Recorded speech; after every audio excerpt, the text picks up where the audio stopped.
Hello, fellow Ventarians. Oscillascape is in the house, transmitting good vibes in all the frequencies. Welcome to the third episode of the Vintage Voices, a series where I interview various members of the Vintage Stories community. For the third episode, I'm going back to Anego Studios and the team behind my favorite game. This time around, I had the privilege of interviewing Elvas, an environmental artist in a studio. If you have visited any of the unique story locations, you will be familiar with his work. He is the mastermind behind the story locations, as well as ancient ruins. In this conversation, we discuss his history with voxel games, his role at the studio, his personal approach to building unique structures, and discuss balance issues in the game.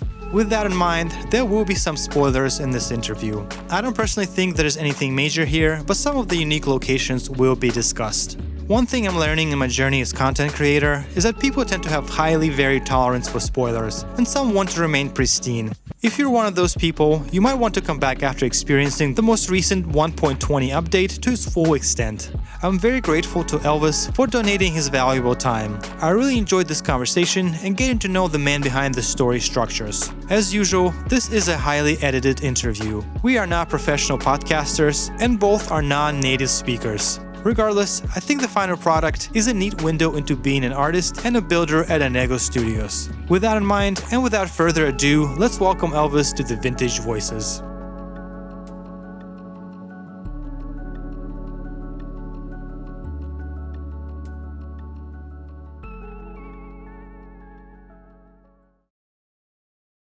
Could you introduce yourself and share how you connected to Vintage Story?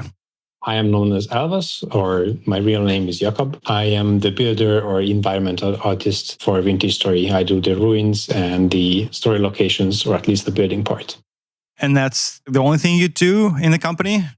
Most of us do take part, or at least share opinions and ideas in the whole general game design. But yeah, mostly I am designing stuff for ruins or designing ideas for the story locations. Sometimes I take part or even do myself some puzzles or whatever for the story locations, especially for the newer ones in 1.20. In a company meeting, you might talk about the game, discuss the balance, but mostly you just do the environment, the structures, and all that. Yep, correct. In that sense, when you're done with the story locations, are you still going to be with the company? What are you going to do then? There's plenty of things to be built. So far, for the foreseeable future, there's going to be more to do, either story locations or just new environments, maybe a giant waterfall or stuff like that. There were some ideas. This is for far-fetched future. Have you worked on any other gaming projects besides Vintage Story, or is this your first gaming job?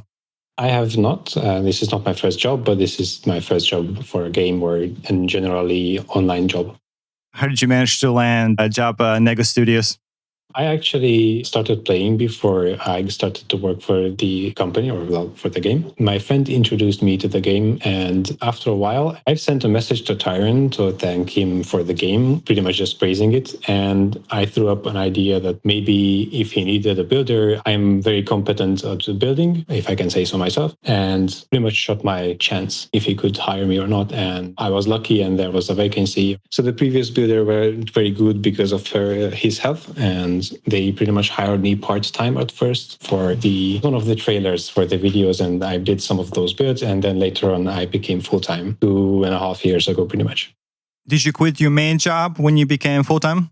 I actually did, yes. When I became part-time, I started to work for another company, which was like helping sell houses for clients and stuff. And when the opportunity arose to work full-time for Anego Studios, I took that job and quit the previous one. So how did you learn to build? Did you start making creations in Minecraft? I did, although not in Minecraft. I have pretty much never played Minecraft. I played in a game called Mindtest. Now it is known as Luanti. I started playing it at the age of like 10, pretty much when I was allowed to play on the computer. And all of my siblings also played it. And that was the main game we played. And ever since I fell in love with building and practiced until I got good. Wait, Mindtest is the one that was the precursor to Minecraft, right? The original. No, the Minecraft was its own thing already. Mindtest was meant to be like a challenge for somebody who wanted to challenge himself and make a Minecraft copy. And then it became its own thing. Now it's running as kind of a game engine, sort of like Roblox. So everybody can create their voxel game based on Mindtest or, well, now Luanti. And that's his story, I think. And when I started playing, it was the early days. So it was trying to be Minecraft or at least similar to something like that. Did you mostly build in the game, or is it like an actual game with a loop, like you mine, you fight monsters? Early on, it was very basic. There wasn't anything to it. But later, as we started to explore it and play it more frequently, more and more people started to introduce to the mine test some mods, and then it became somewhat playable in survival. But mostly I was just building, yeah. Did you design every single location by hand? There was nobody helping you, right? You use only one builder in the company. In terms of the buildings, sort of yes, like the visuals, but also no, there is always people who help me pretty much design the core look. For example, Luke, our story writer, usually writes up how it generally goes down because he's writing the story and it's important for the story. And then I help him design the actual visuals to it. So I'm like doing the detail work, if that makes sense. And also there's Anna and Sarti who are doing the 3D modeling for different blocks of the game. That also helps a lot. I do request sometimes new blocks from them, or they just give me something that I could use. And so it's like a team effort. They'll tell you, let's design Resonance Archives, and it's going to be this type of dungeon with this type of layout. You go to the engineering first, then you go to a different room to get this part. So you kind of get these instructions and you build on top of that. Yeah, pretty much. Sometimes can be some deviations from the original plan, but yeah, that is pretty much how it goes down. Do you start with concept art? Do you get images from the web? Who comes up with a concept?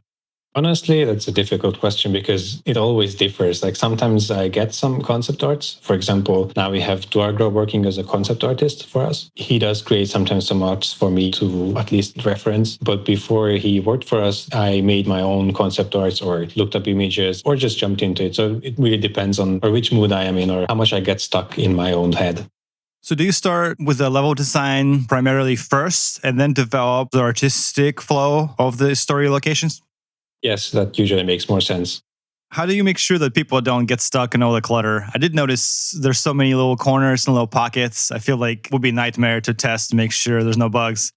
Indeed, it is a nightmare. It is a difficult thing to do. I usually just playtest myself as I go. And sometimes I even like if people get stuck. It does give some feelings that I like to give them. For example, there's plenty of locations in the Resonance Archive where I deliberately made people to get kind of stuck and make them veer off or try to sneak through somewhere, stuff like that. Are you afraid that they might get like permanently stuck and maybe not aware of the console? I have not really encountered such an issue, or if I did, it's usually fixed. So at least it's clear that you can escape or just make sure they cannot fall into such holes. And then you mentioned the Cerity gives you the environmental props to work with. Do you request specific ones, or is it just going to gives you a set of props and you work with those? Nowadays, it's more like a team effort, but yes, sometimes I have an idea and request maybe a new block from either Anna or Sarti, or as we are talking about the design in general and, do the usual back and forth. Sometimes both of us comes up with an idea or Sarti comes up with an idea and then we talk about it and eventually add a new block into the game that way. So do the other part of the team get to playtest the dungeon regularly as you build it and suggest improvements? Yep, that is correct. So how long on average does it take you to design one of these locations?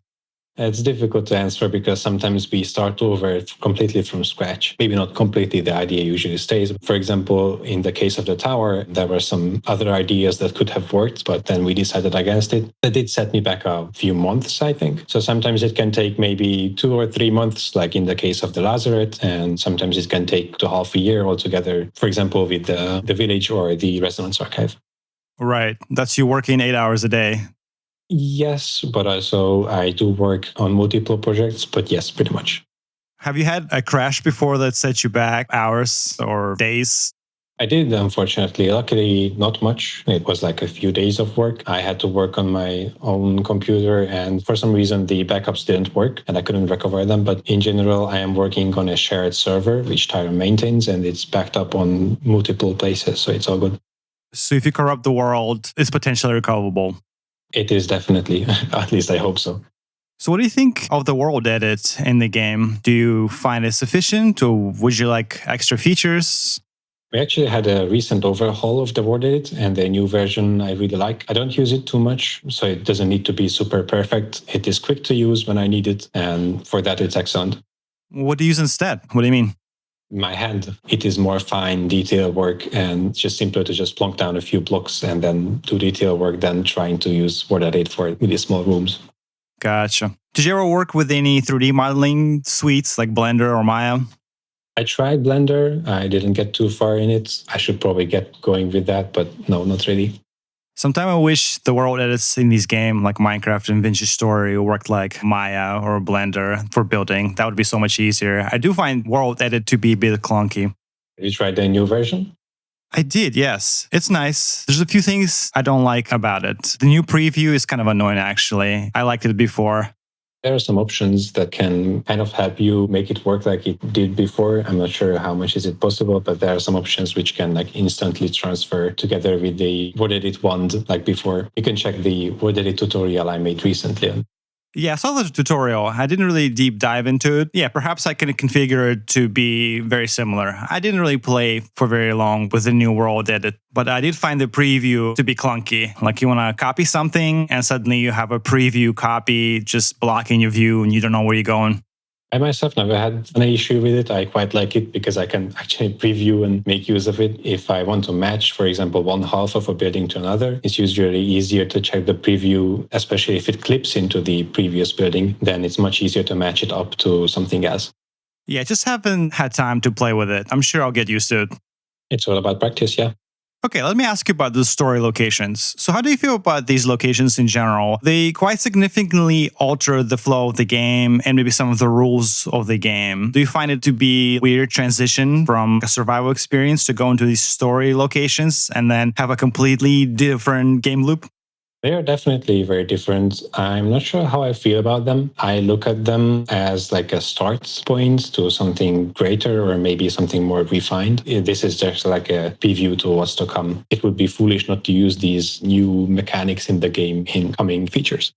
Well, let's talk specifically about a few of them. So right now, you can't acquire any environmental props from these dungeons, right? Because they're claimed by God. And so I find it very restrictive. I show up there, I see all these awesome props, pipes, lights, but I can't acquire any of them. I understand why it has to be that way because it's on the server, other people have to play it. But have you considered adding this clutter into chests, into some other places where people potentially could acquire them so you could play with them in their own builds and like live out their steampunk fantasy? I would love to, honestly, especially stuff from the village that would be cool to craft or acquire. And I hope we're going to introduce some way of gathering them. But I'm afraid there's going to be some blocks that are never going to be survival obtainable. Stuff from the Devastation area, I think those are most likely going to remain as props exclusive to such locations. There's some props that you can't really carry, right? So like the big engines in the Resonance Archives, those little spinning things, turbines. But I'm just talking about like small clutter that's like one block size that could easily be digestible. I hope we're going to introduce a way to gather them. Yeah, I myself, as a builder, I like to gather all these trinkets and place them in my base. So I would love that. Are those props currently accessible in regular World Edit? Yes, if you switch to creative, you can find pretty much everything I use in my builds. I don't think there's anything that is super exclusive to whatever I'm doing. Maybe the tapestries, those are excluded from the creative inventory so people don't accidentally or deliberately spoil themselves. That's good to know. So the Devastation got quite a bit of negative feedback. How do you personally feel about the Devastation in its current form? That's a controversial topic in the team. I actually introduced another tower for the Devastation, which had different style of puzzles in them. I'm not going to elaborate too much on this. I'm not sure if I can. But environmental storytelling was more important for Tyron and Sarti. So we went with a tower that had less good puzzles, but it had much better visuals. So I feel like puzzles would have been more important, but others feel like visuals were more important. So the team is kind of divided on this, and then we just went with one of them. So even the blog post says that the whole Devastation zone and probably the other story locations are kind of still under construction. There are improvements to be made and there are improvements are under development. I'm not sure when they are going to come out or how much, but we are still working on them. So currently you have this mechanic in the Devastation, what I call it hyperspawn. So when you're trying to explore the area, the monsters are constantly spawning, they swarming you, so you can't climb anything, can't really explore it all. So you kind of have to go to the tower. Is this intentional? Probably not. We intended the tower to be like a safe spot so you can safely try to traverse it and get to the top. It's just difficult to make it work in a way that no borg thorns or whatever can follow you to the tower. I think it just needs to be ironed out a bit. No, the tower's fine. Nothing spawns there. I'm talking about the surrounding area because it's interesting. There's lots of structures there. I know that some secret chests sprinkled around, but you can't really explore it because of the monsters. There are way too many. So you can't enjoy the art of the area because of the monsters. I'm not sure, honestly, what is intentional exactly and what isn't. I think it just needs a bit of time until people, pretty much playtest it for us, and then we make adjustments as it's necessary. It's hard to gauge whenever you first try it. It needs way slower spawning. Otherwise, it's just pretty much impossible to enjoy. Yeah, could be. It probably needs a bit more data on that, and then we could adjust spawn rates if we feel like it. It's probably more like a team decision, so I cannot really say much about this. So currently, the travel to these locations is very extensive, magnitude of multiple hours. Do you feel like the world is a little too empty for this amount of travel that's required? I'm not sure. My personal feelings is yes, but others have said that it's fine. It's pretty much divided depending on who you ask. Luckily, you can do many settings through the world creation settings. You can even shorten the distance to the locations. Everybody can make it their own, however they enjoy it. So I think it's mostly fine as it now stands. Do you ever play Vintage Story like solo by yourself to test out these things? Have you done the journey on your own to see like how that feels? I did actually multiple times by now. I am actually streaming every now and then. I announce it in the events channel with these stories. So if you want to join, sell out, let's go.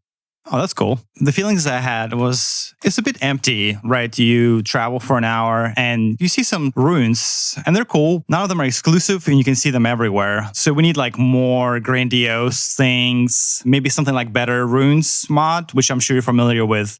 My feelings are this game, pretty much the single player gameplay is designed for, when you first play it, especially the story locations. And since we introduced the story locations so late, many of the players are familiar with everything you can find in the world. So as they go explore, they find it empty because they are familiar with it. But if you just downloaded the game, then you might find a bunch of interesting things. For example, the ruins themselves that could be new when you're traveling through. So it is hard to decide if it is really empty or not. But I personally would love to add, and probably will add, more ruins or more interesting stuff that only spawns from a certain distance. For example, 2 very rare, very big ruins already exist that has a spawn radius of 10,000 blocks away from the original spawn point of your board. That is one example that could be done to help more advanced or more knowledgeable players.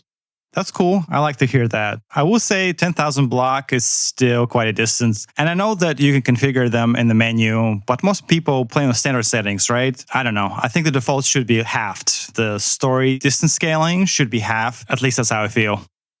If I am not mistaken, I cannot check right now, but if you open the word settings, it should be like 50% or on 200%, depending on which way it scales. I'm not sure. But I think we did already halve it from the original released distances. It's at 100% currently, and it says expect about 2.5 hours of travel, something like that total. That's what the setting says.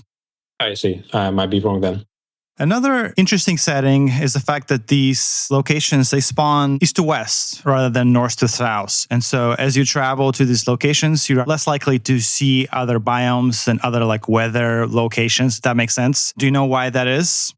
I think it was because of player experience being the same throughout, and we didn't want to accidentally put it into the north, which is way harder survival-wise, or put it down south, which is way easier survival-wise because there's no winter there. I think it was just decided to keep it on sort of the same plane, so it would not surprise the player, but it does have the downside of not exploring new biomes. And there's another reason, which might be my mistake. When I was designing the village, I included like a little hill for the village so it could blend together with the environment better. And when I started to build around like grass and whatever else, other props, I designed it in a way that would only fit into biomes that would be on the same level as your spawn point. So that is another reason why they always spawn in this kind of same biome and same temperature levels.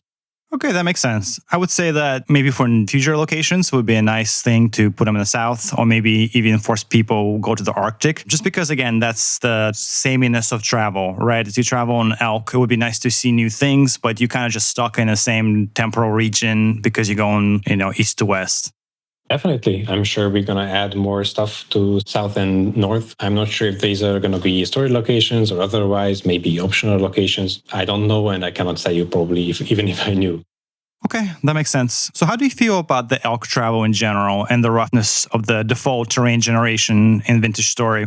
My personal experience, I don't quite like it. I think it is a great tool and a great thing to have in general, but I think it needs some more tweaking and maybe some more features to how you handle that. But in general, I think it is a fun new mechanic in the game. Yeah, I like the elk. I'm mostly commenting on the fact that it's kind of tough to ride the elk. So I'm always using Plains and Valleys mod, which obviously makes the terrain a lot flatter. And I was still struggling between the forests, the mountains, and the water. The elk can be kind of rough to ride. And that's part of the issue, I think, with the distance is that it's just very clunky. Like the elk can't swim at all, worse than the player. You constantly fall into the caves. The forest will block your vision. So there's a lot of issues in that sense. It is sort of intentional, so you kind of have to plan your move ahead. I usually walk my egg through forests and just avoid bodies of water. Although it does help, we don't have rivers yet in the game because I can usually avoid any bodies of water. But in general, hills are no problem for me because of the 2 block step height. Actually, it makes it a lot easier to traverse through many of the default terrain which history has to offer. So it kind of has these downsides and also positives. No, that makes sense. But surely you know that mammals are pretty good swimmers, right? So I'm sure elk is a better swimmer than what you guys represent. Yeah, I guess that is unrealistic, although I don't think it could swim well while you're on their back. That may be true. Okay, let me ask you about the village. So this kind of goes along with the discussion of maybe not having enough stuff in the world. When I first saw the village, I kind of felt that it is out of place in this world, right? You don't really see any ruins that will suggest an outpost of the size. Merchants feel a little bit out of place because they just kind of stay in one place. They don't sleep, they don't eat. You don't ever see their house or their spouse. And so by the time you see the village, it just feels very odd. Yeah, all I can say is try to find out more through the lore of the game that explains some what is happening. And also, again, the village is kind of first of its kind, and there's probably going to be more of similar, maybe not scale, but similar feels in the game, and that might make it blend together with the other stuff better. When you see the ruins, right, so you see maybe at most a couple houses. So even if everything is devastated and old, why don't you see anything large or like large outposts that are derelict? There are actually, they are a bit more rare than usual, but there are cities generating, and sometimes cities can blend together with other settlements. I'm talking about with ruins, of course. Similar scale actually could be found throughout the game. Interesting. I think at most I found 4 structures together. I don't think I've ever seen like a ruined city. Always up to bad luck. I have seen some pretty large cities before. Oh, that's cool. Yeah, maybe you should bump their frequency because I played like 1,000 hours and have not seen one. The new ruins are new, and also during the 1.20, I did fix some of the generation. Some larger ruin structures did not generate properly in the 1.19 ruin update, pretty much. And since now it's fixed, they do generate in larger groups of ruins. So you might be surprised how much different it feels with the larger ruins. How do you feel about these story mechanics pushing the player away from a survival sandbox feel of the game? Do you feel that's okay to ask players to change their gameplay preferences so much? Jumping, the puzzles, the parkour section, these are all things that are not introduced in the game until the very late, and suddenly you're required to master them. I am trying to usually design them in a way that you would start off as very basic jumps or very basic tasks of the mechanic. We are trying to make them in a way that you would get used to it before you get to the hard part. So I hope it is not as overwhelming for the players. But overall, I think it's a good thing. I usually like variety in a game, and it can mean even modders or us could do way more complex and interesting stuff in the future. How did you design the jumping section? Because now you have the present world and the past world, and you're trying to integrate the jumping puzzles between them. Did you design 2 separate structures? Like, how do you integrate 2 different towers in the same like jumping sequence? It wasn't very easy, to be honest. It was fun designing it. The way I did it, I had it already set up so I could switch between the 2 dimensions, essentially. And I was building it up from the ground together at the same time, so I could always see what happens when I switch and what changes. So basically, bottom up, that's how you build both of them. Yep, that is correct. Do you also design the bosses? Does somebody else do the bosses? Mostly others. I do take part, as I said before, in meetings that design these kind of engagements, but that's usually either a team effort or somebody dedicated to mostly work on them. I think mostly it was Luke who laid down the general design for most of the bosses, and then the team just sent feedback, gave ideas, and then just put it together slowly. Okay, so you're not that responsible for bosses. How do you feel about the bosses in general? I like them. The RL is still work in progress. I enjoy the boss fight in the Resonance Archive. I think that is very fun. There are some controversial mechanics, like the really big knockbacks and slam on the ground knocks you up in the air. That is a bit odd and can be immersion breaking, but I do like it. It's quite fun. I will say the thing about Resonance Archive boss is that it doesn't feel like you can avoid a lot of these attacks, or maybe you can, but I never found a particular way to fight them that involved skill, right? Either you brought enough gear to beat them or you don't. You can avoid most of the attacks. I pretty much, obviously I couldn't because I'm not that good of a gamer, but you technically could take no damage. You can jump in the right time when it slams the ground, so you avoid the knockback or the knock up in this case. You can avoid the falling rocks, you can avoid the thrown rocks. I usually don't take that much damage when fighting it, although I use Gambeson, which makes me way quicker than other armors, for example. But there's the option, if you're not that good in the game, then you could just gear up even more and beat it anyway. It works both ways. Okay, so if you jump in air when he's pounding the ground, you won't fly in there? Yeah, that is correct. If you think about it, if the ground is shooken and you're not on the ground, then it makes sense you don't get the effect. Okay. I'm not sure if that works in terms of physics, but maybe I gotta try it. I will say that the bird boss, one thing is that the game doesn't really warn you that it's gonna be a ranged boss. So when I fought him, I did not bring down a bow. And then, yes, you are given the tools like the spears and the feathers, but that's like a 4 to 5 day in-game fight. Like I said, it is still under development, and I'm not sure what is going to change or how much. And I'm sure once we consider it done, even then we're going to add tweaks to it, just like for the Resonance Archive boss fight. Gotcha. So the final version might be quite a bit different. Possibly, yes. You should really figure out how to give people better range tools. Or somebody warns you to bring a bow down. That would be nice. I think we have discussed some similar ideas to it. Yes, I don't know where it's at because it's not my responsibility at the moment, but there's going to be some changes to it so it feels better. Because I was like, oh, I should really go back home and make a bow and make some steel arrows. But wait, it's a 40,000 block ride home and then another 40,000 to get back. Yeah, that sucks. I can feel that. Let me ask you about the story. Do you actually know what the story is heading? How much of the story does the writer share with you? I do know the story. Some of it is still being written, but the general outline, I do know, yes. It is important for my work. Gotcha. Do you enjoy the story? Do you think it's cool? I do. I think it is one of the best game stories I've played, at least. All right, I'll give you that. I will say I'm not usually a story guy, but I'm very interested in the lore and the story or vintage story. I myself am not really a story guy usually for games, but there are some games that really get me into the story, and Vintage Story was the first one.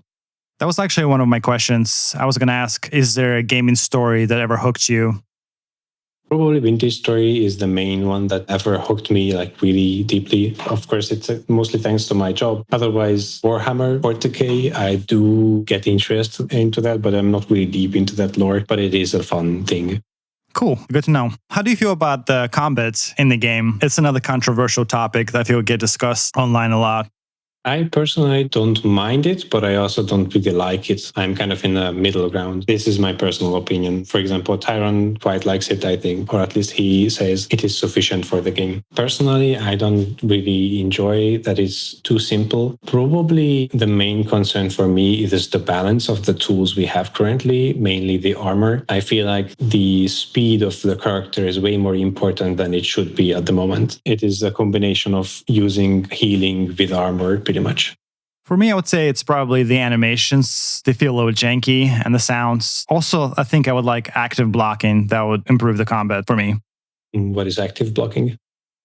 Keybind that brings up a shield that gives you like a better satisfaction of blocking something. I know you can crouch to block, but it feels kind of unnatural. I don't know. Even Minecraft has a keybind for that. Like you hold the mouse button. And it's, I guess, mechanically similar, but doesn't quite feel the same way. I don't know. For some reason, blocking in Vintage Story just feels kind of odd. I don't really have a super specific opinion on that. I personally find it sufficient. I don't mind the blocking in Vintage 3. So generally in the game, if there was any feature that you would like to add to the game, what would it be? Very difficult question. And honestly, I couldn't answer it. There's so many things I would love to add to the game. There's so many things are a dream that could come true in this game. There's so many general ideas that everybody thinks about, and I like most of them. Gotcha. Is there any particular location or environment, biome that you would like to see explored in a game? Definitely underwater. Underwater is very lacking at the moment, which is pretty much a work in progress still. I would love to have maybe even story locations or any kind of optional locations underwater. We could introduce some kind of Jonas device that would let you breathe underwater and you would have to swim through some kind of ruin or whatever. I would love to do that. That would be cool. Underwater stuff, sunken cities, temples. Yeah, that is correct. Let's move to the next general topic. I was going to ask you about just like a general art questions. Like, have you ever been inspired by communities creations? Like people post things on Discord or on the Reddit. Have you been inspired by anything that you have seen in terms of buildings, art, chiseling stuff? Definitely. There's been multiple occasions when I've been inspired. Usually it's not like direct inspiration where I would copy it, but there are some cool ideas I sometimes spot in the community creations. I quite enjoy looking at most of these and get some snippets out of them. Do you ever look for Minecraft for inspiration? No, pretty much never. Whenever I Google something, I type minus Minecraft into the search, so it doesn't give any ideas. Why is that? Because of the lack of chiseling, it is very different creative work in Minecraft because there is always just a set block and I cannot work in that way because I can request blocks. So I need to keep my mind more open than what I would do in Minecraft. For one, I can chisel stuff so I can go in more depth and also I can request more clutter blocks or clutter items for my detail work. I need to keep my mind open for anything pretty much. And Minecraft is a very work in a limited box kind of creativity, which is also fine. I really enjoy that in survival. But for my work, it's not really what we are looking for.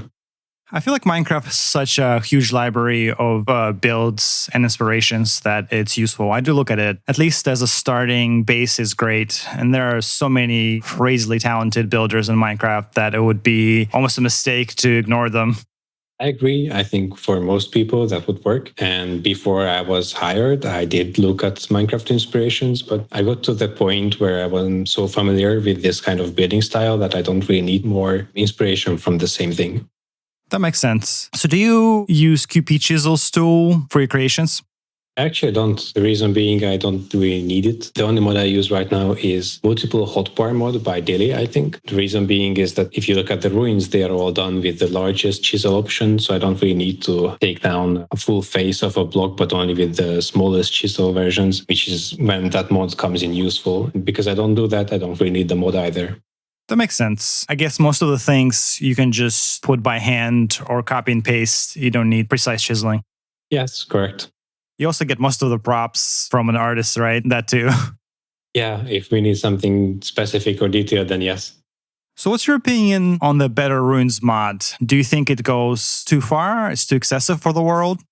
I personally love it. I think it is. It is too big and too large and too excessive for our setting, but it is a very, very nice change for somebody who doesn't care about lore, accuracy, or whatever and just wants to witness really cool builds. It is excellent for that. I sometimes envy them because I would love to build similar gigantic, super detailed stuff, but because of our settings, I cannot do that. Considering the balance and how our world is set, my ruins are probably better suited for this. Better Ruins is better left as a mod, and I actually like it that way because then people can decide which one they want.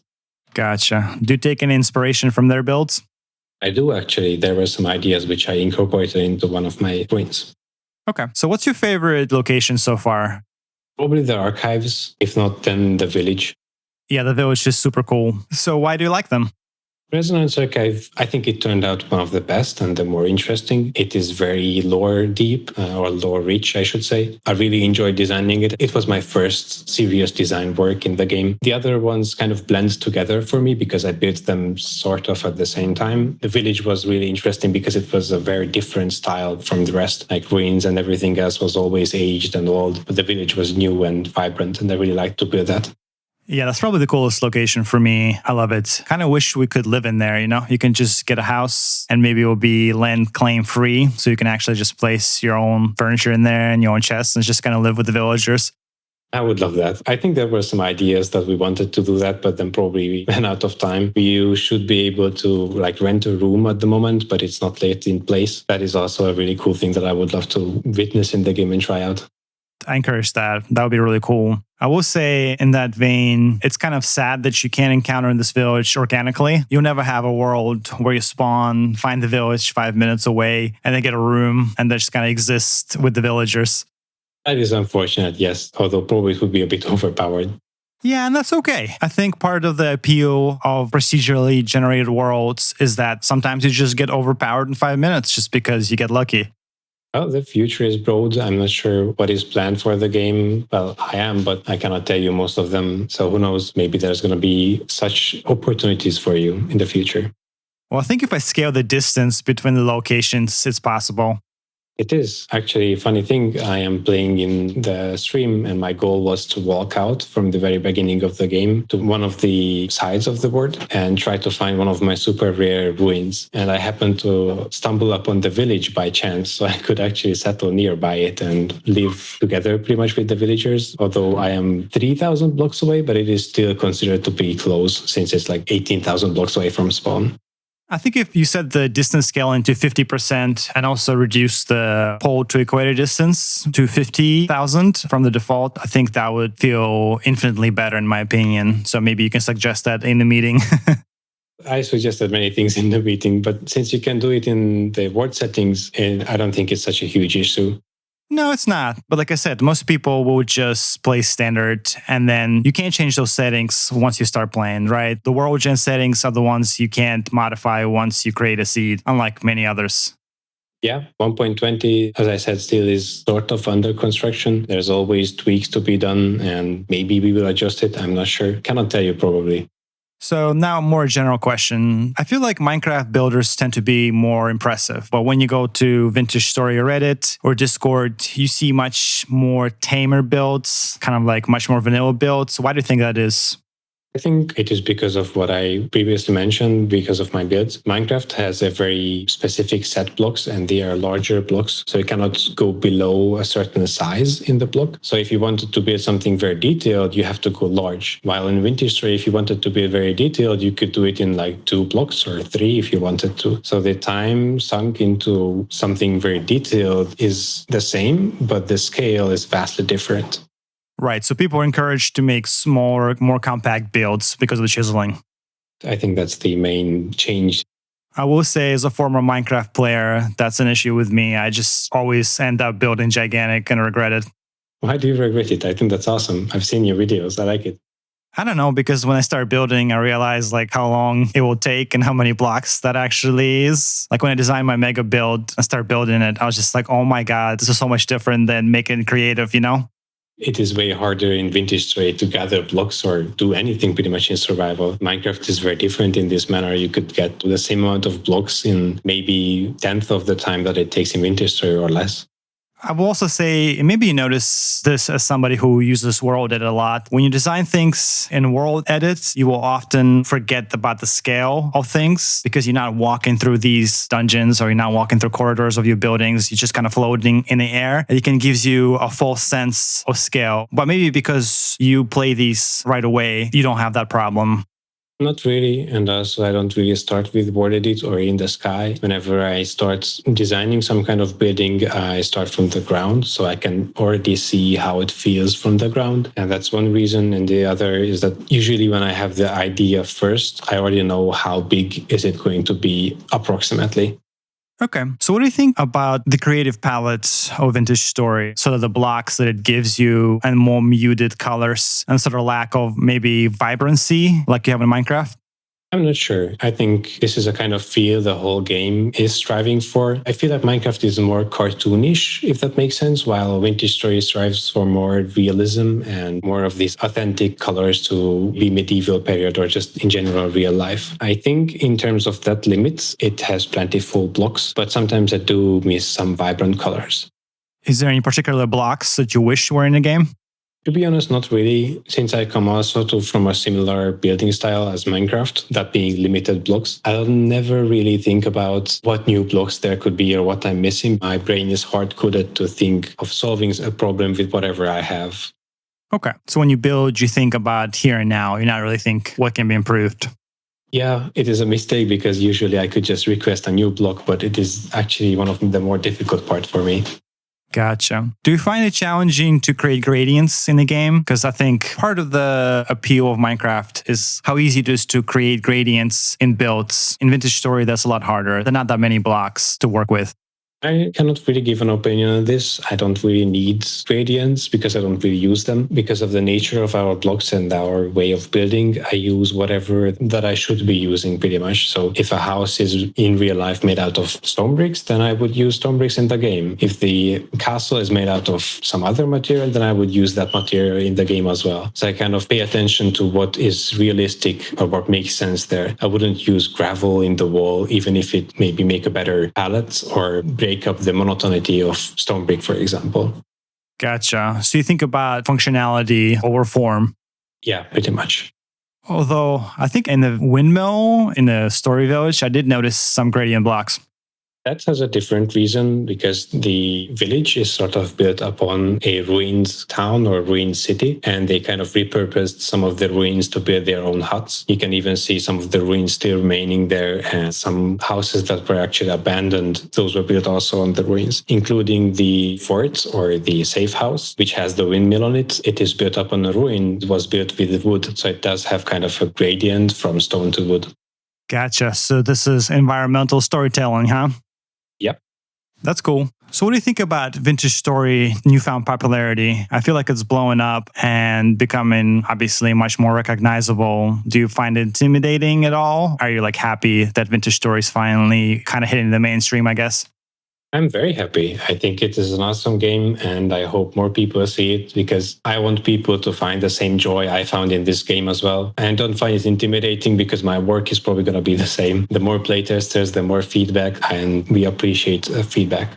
Do you afraid that influx of Minecraft players can change the community a bit and maybe dilute some of the OG population?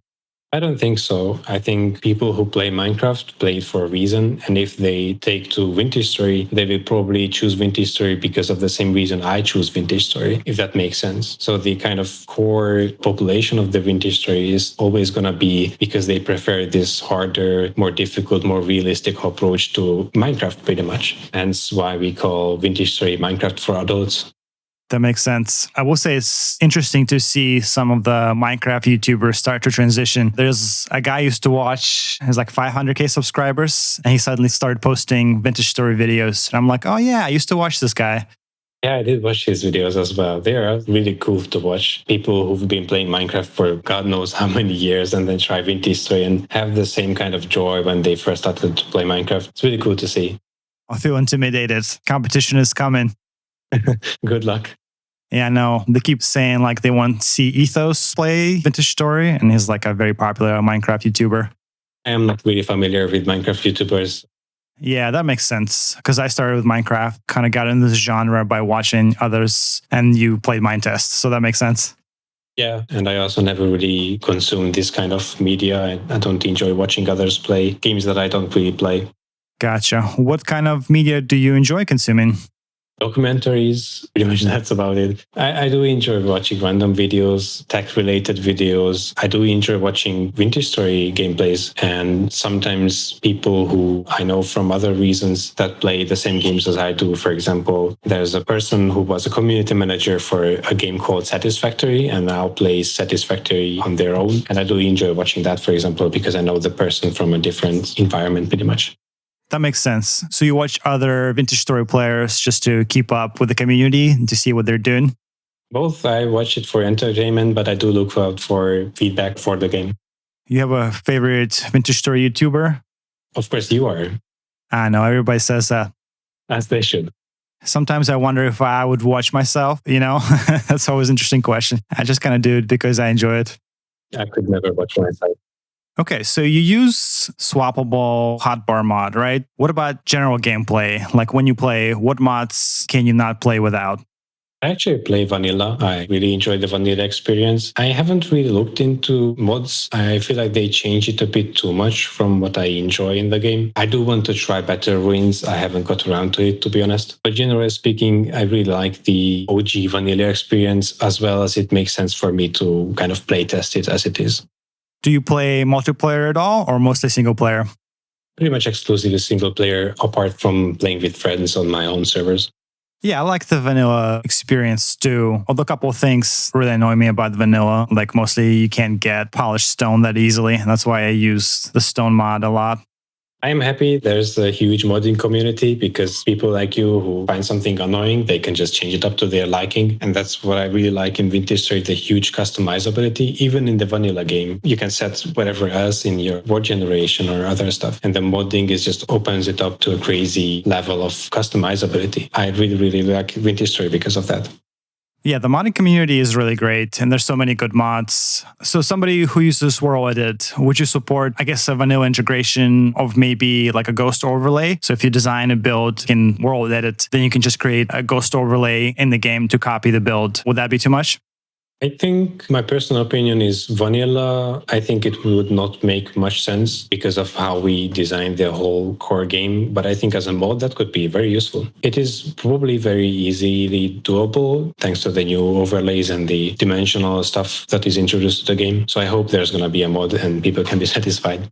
If you're building in the game, do you first usually prototype something in World Edit or in Creative, and then you transpose that? Or do you just kind of build things on the fly in the game? Sometimes this, sometimes that. Usually for more serious jobs, when there's a preset design document, for example, the story locations, I do outline it first and then we'll see if my team members like it or if they want it differently or whatever. But for example, ruins, sometimes I just wing it. I just place down a rectangle and then think, okay, maybe this is a house, and then just go on from there. Have you ever considered using generative AI for design ideas? Not really. I think it is not yet in place for any help for me. I did try to visualize some of my ideas, but it didn't really work out very well. Gotcha. I would say I used Midjourney before to create build ideas. It may be not perfect, but it can get the juices flowing. Sometimes, yes, I agree. But because we have set vision for something, I don't really need to set more visions for it, if that makes sense. Because we have already the story idea or set design parameters. I don't really need more of this kind of input. Right. Especially if you have a concept artist in a company, that would make sense. You know, I would love to have a personal concept artist just giving me ideas. That definitely helps, yes. All right. Let me ask you some fun questions. Any cool, interesting local foods in your region? There's plenty of interesting foods in Hungary. I think, I'm not sure, but Hungary is usually very well known for its cuisine. Interesting foods are probably the turorudi. I've heard Tyron mention a similar treat in his interview, and that is actually very similar. It is also coming from the Soviet Union, and it is very delicious, one of my favorite treats. Okay. What is it? I think curdled milk is the correct name for it, and it is dipped into chocolate. So it's like a very sweet curdled milk with chocolate around it. It's hard to explain. I don't know the correct terms for it in English, sadly. Yeah, I remember he mentioned in the treats in his interview. So it's the exact same or just similar conceptually? It is very similar. The one we have here is made by a Hungarian company, so it is slightly different, but pretty much the same. Were you born and raised in Hungary? Yes. Your English is very good. Thank you. I've consumed everything online in English exclusively, so I had a lot of practice. Is English a mandatory subject in schools? Yes, I think most of Europe does have the same. Yeah, in Soviet Union, I had to learn English from the first grade, so that's probably why it's so good. That makes sense, yeah. We had to learn, well, I didn't have to, but my parents had to learn Russian as well because of the Soviet Union. Oh, well, we could have had a Russian interview if you learned Russian. I didn't, unfortunately. Do you speak another language? Not really. English and Hungarian mainly, and some tiny German. So who's the funniest person at Anego Studios? Me, of course. I don't know. Many people are very fun, and generally the team is really great. How often do you guys have team meeting? Weekly, but it can differ pretty much as it needed. So when you're not building buildings in vintage story locations, what do you do with your free time? I really like to play games on the computer. I really enjoy virtual reality games. Otherwise, I like to go outside. I like to go training, I guess. I do karate. Oh, cool. Martial arts. Which belt do you have? I have the first Dan. I'm not sure how do you say that. So black belt first stage.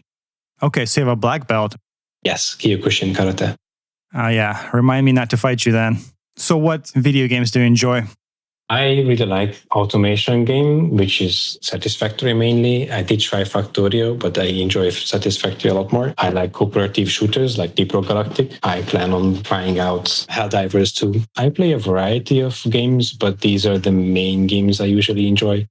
Cool. Automation games. Do you think Vintage Story could use a little bit more automation? I would love that, yes. Me too. Do you have any surprising facts about yourself? Honestly, I think the most surprising fact about myself is that I never played Minecraft. Otherwise, I can't think of much.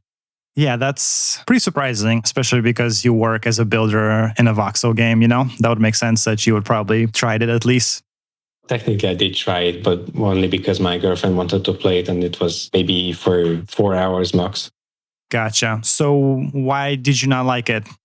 I'm not sure. Probably because I was already into vintage story and mind test very deeply. I find it way too easy and too cartoonish, if that makes sense. It is not for me. I like the harder and more realistic approach of vintage story way better. Interesting. So do you ever enjoy any other survival games?